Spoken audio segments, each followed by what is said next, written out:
We are back with the Premier League once again. We got some absolutely huge games this week, like Arsenal versus Chelsea. We got Sunderland versus Bournemouth. Before we start, do drop a like if you do enjoy the video. And we're gonna get straight into it. First off, we have Brentford versus Burnley. Now this game could end up being pretty tight, so let's get started with Brentford. They have been pretty decent this season, I'm not gonna lie. I think they're quite a underrated team so far this season. Now last game they played Brighton and they managed to lose 2-1. Unfortunately, it was a little bit of a even game, but Igor Thiago, he bagged yet another goal once again. He has been on absolute fire. How many goals does he have? He has like 9 goals in like 12 matches at the moment. Crazy stuff. I don't know what's with these Brentford strikers. First it was Ivan Toney, now it's Igor Thiago. You had Mbeumo. He was mainly on the right wing, but he was shifting into the center forward as well. It's just crazy. I don't know where they recruit these strikers from, but it's some pretty good recruitment. Now on to Burnley. They have not had the best season so far. They're currently actually sitting in 19th place in the Premier League. Last game they actually played Chelsea, which is rough. Like they lost to Chelsea 2-0. They were the less dominant side in the game as well. This game, I feel like it's gonna be a lot tighter than their last game, or a little bit lighter as well, but they have got to start getting wins to get out of the relegation zone. Now my prediction is going to be a 2-1 win for Brentford. Moving on to Sunderland versus Bournemouth. This might be one of the more exciting matches, so let's get started with Sunderland. They have been quite good honestly this season. They have surprised a lot of people as well. Like last game they played Fulham and they lost 1-0, which is a little bit disappointing considering they were in the top 4 before that, and they dropped all the way down to 7th, which is still pretty good for a newly promoted side. I gotta mention, making the signing of Xhaka, that's such a key signing for them because this guy is a leader on the pitch. He controls the tempo of the game as well as a overall amazing midfielder. He could defend, he could pass, he's got a shot on him as well. Just fantastic player. Even at Arsenal he was pretty solid honestly. Onto Bournemouth, they've been not too bad this season as well. They were around the top 4 a few games ago, but now they're in 8th place around there, and it's a little rough considering their recent form because the last game they played Aston Villa and they lost 4-0. But Semenyo did not play in that match actually. But I'm confident Bournemouth will turn around their form for themselves. And Iraola is a solid manager, so honestly he will change things and I think he's gonna get it right. Now my prediction is gonna be a 2-2 draw between the two. Moving on to Man City versus Leeds United. If Man City don't win this game, I don't know what to say at this point, but let's get started with Man City. They've been pretty decent this season. As I say almost every single video, their standards are super high, so I think they're kind of disappointed with where they are at the moment considering their recent results. But last game they played Newcastle and they actually lost 2-1. Both teams had so many chances. I mean, Newcastle just scored more than Man City. I've not seen Haaland miss chances like that for a while. He was literally 1-on-1. I believe he had a tap in and he completely just missed it, but just shows he's not a robot. He's human. But Newcastle, after they took the lead, they just went into a low block and it was kind of tough for Man City to break them down. Onto Leeds United, they're not doing too well this season. They're actually sitting in 18th place, which is tough. Like last game they played Aston Villa, a very in-form Aston Villa, and they lost 2-1, but they did put up a very good fight. I'm not gonna lie, they just lost it, sadly. All thanks to a Morgan Rogers free kick as well. Now Leeds United are getting better every single game. They're getting better and better. They went toe to toe with Villa basically, but they are a team who could fight as well. They show a lot of fight. So my prediction for this match is going to be a 3-2 win for Man City. Moving on to Everton versus Newcastle. This game is going to be such a good one. So let's get started with Everton. Now they have been doing not too bad this season. Form wise, they've been getting better. Like last game they played Manchester United, which was today on the day I'm recording this. They won 1-0. Drewsbury Hall with the absolute banger to win the game for them, and Idrissa Gana Gueye, he he got in an argument in that match within the first 15 minutes or so with Keane, and he literally hit him across the face, just slapped him. Referee came up to them, pulled out a red card. Idrissa Gueye got sent off, and that means he's going to be out for at least 3 matches. Now on to Newcastle. They have been a little bit poor this season, I'm not going to lie, because their form has been on the up though. Like last game they played Man City, as I mentioned before, and they got a huge 2-1 win. Both sides could not finish their chances, but Harvey Barnes turned up with a brace. I believe that's the first time since Alan Shearer that a player got a brace against Man City. Now Woltemata could have had at least 1 to 2 goals as well. He had a header saved by Donnarumma. He also had like a 1v1 as well. Yeah, he kind of had a stinker, for not gonna lie, but Donnarumma was on smoke most of the game. He was making some unbelievable saves. He just couldn't save the game for Man City. Now my prediction is going to be a surprising 2-1 win for Everton.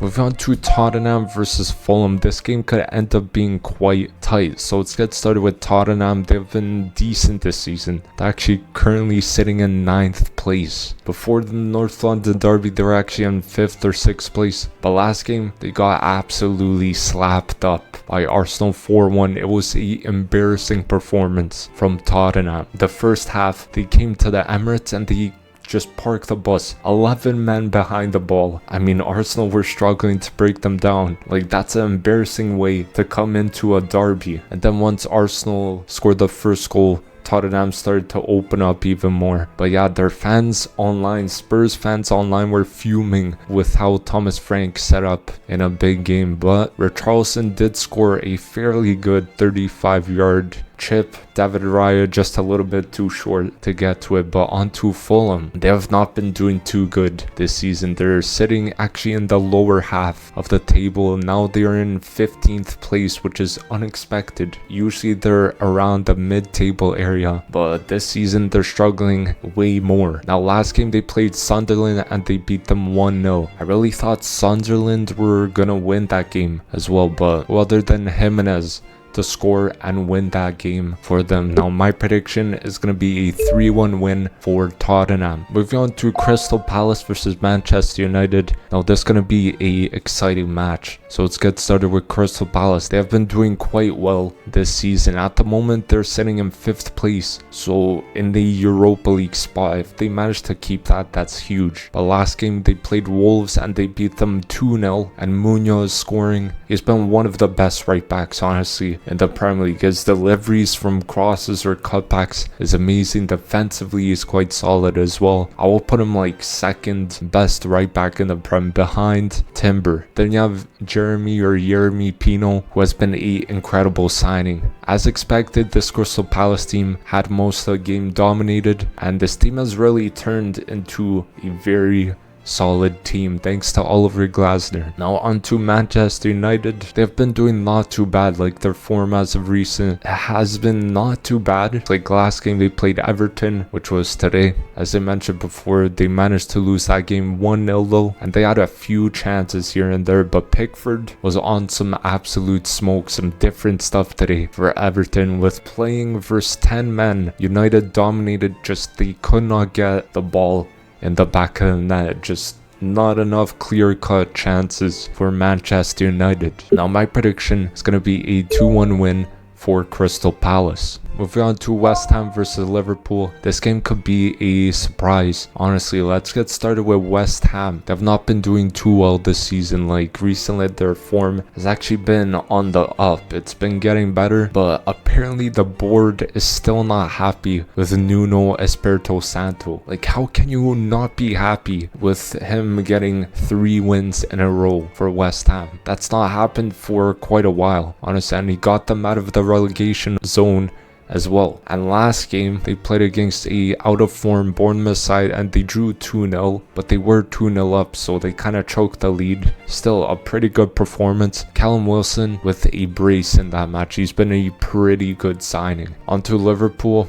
Oh man, it's been a struggle for them this season with all the signings coming in. I feel like Slot doesn't know what to do with all these signings. They're currently sitting in 12th place. That is very, very tragic. Imagine going from winning the league last season to 12th place this season. I feel like the summer window has kind of ruined the progress that Klopp made within the years that he was here. Just brought in those huge signings thinking they would fit straight into the team and make this team even stronger. Yeah, it didn't. We saw that at PSG as well with Neymar, Messi and Mbappe. That did not work too well. But Liverpool fans apparently want Arne Slot out after the past performances. Like last game they played Nottingham Forest. Oh boy.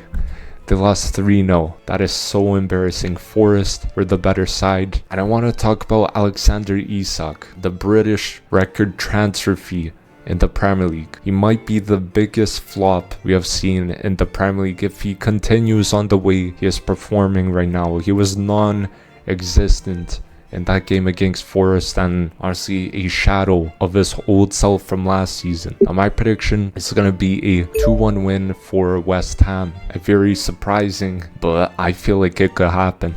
Moving on to Aston Villa versus Wolves. This game, I feel like one side. I think you know which side that is. Let's get started with Aston Villa. They're doing very, very well this season. It's crazy considering they were like 18th place maybe 5 games ago or something like that. Now they sit all the way in 4th place. Like last game they played Leeds United and they won 2-1. A player who had a massive impact in that game was Morgan Rogers. He's been absolutely immense this season. He is the player who scored a brace in that game against the Leeds. Now that free kick was incredible. Honestly, once I saw him put down the ball and just step up to take it, I knew it was going in, especially with how the keeper was positioned. A little bit of horrible positioning, especially with the wall as well. I knew that was going in. But credit to Unai Emery, he has turned things around from earlier in the season to how it is right now. So huge credit. On to Wolves, they're doing quite horrible this season. They have appointed a new manager in Rob Edwards. So let's see if he could turn things around. It's going to be super tough. It was in the league before with Luton Town, but they got relegated unfortunately. But last game they played Crystal Palace and they lost 2-0. Now Wolves only managed 1 shot in that whole game, which is very poor, and Rob Edwards decided to play a 5-3-2 in that game, which is very interesting. Now my prediction for that game is going to be a 3-0 win for Aston Villa. Moving on to Nottingham Forest versus Brighton. This one I have a feeling it's going to be a tight one, so let's get started with Nottingham Forest. They've been doing not the best. Honestly, their form has been turning around slowly though, but that is all thanks to Sean Dyche coming in as the new coach, because Ange Postecoglou, he had them the first 7 games without a single win. That is just tragic. But Sean Dyche came in and he's turned things around. And last game they got a huge 3-0 win against Liverpool. Now Forest, I feel like we're the better side in that match, limiting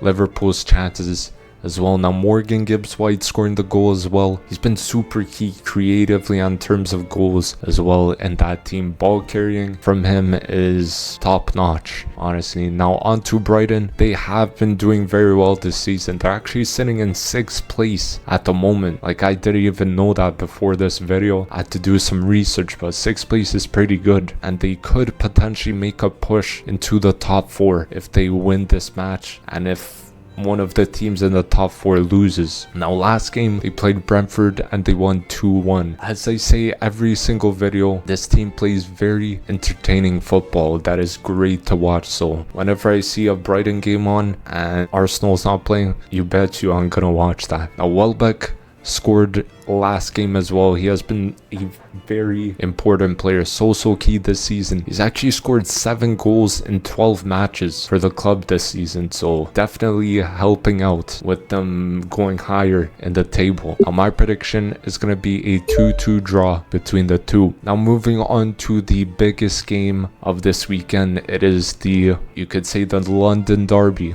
Chelsea versus Arsenal. This game is the biggest one this weekend, so let's get started with Chelsea first off. They have been pretty good this season. Like, they are in a title race as they are 6 points behind Arsenal, and form wise for them it's been very good recently. Now last game they played Burnley and they won 2-0. Both Pedro Neto and Enzo scoring. They have been very integral in that team. I gotta mention Jamie Giddens, the new signing from the summer. What a incredible pass to Pedro Neto for the first goal. It was just on the left side around the edge of the box, just whips it in, finds Neto back post, and Neto just heads it, and yeah, it's in. We gotta give Chelsea credit where it's due. They're doing very well this season, but let's see if they could keep it consistent all the way until the end of the season, because I feel like there's parts where they're inconsistent as well and they fall off a little bit. But Palmer is back from having a broken toe as well, which is a huge boost for them, but not too good for Arsenal. Now on to Arsenal. This is the best team in the Premier League hands down at the moment. The way Arsenal are moving this season is just different. We have depth in the team to win the league. Like, we have Gabriel injured, no worries, Henkapi could get into the center back position. You saw him against Tottenham, he looks so comfortable, and I feel like this is Arsenal's year to win the title. At the moment, Arsenal are sitting 6 points clear of Chelsea, and they could extend it even more if Arsenal win this match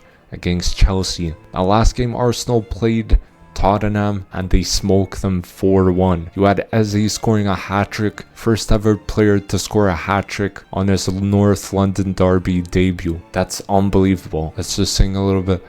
Let it all work out. No. Truly though, let it all work out. This team's just looking absolutely crazy. Defensively, Arsenal are super strong, and offensively they're up there with Man City, scoring the most goals with 24 in the league. Now Declan Rice, do I even have to talk about this guy? He's been unbelievable in that midfield, a all-round midfielder. Like, what can he not do? He could score goals. His creativity has got even better this season. Free kicks, set pieces, he could whip in those set pieces, crosses, whatever you want to call it. Everything. He's good at defending as well. Just solid player in the middle of the pitch. Now my prediction is going to be a 3-1 win for Arsenal. So thank you guys for watching. Hopefully you did enjoy the video. Don't forget to drop a like, comment down below your predictions for these matches, and don't forget to subscribe as well, and I'll see you guys in the next video. Peace.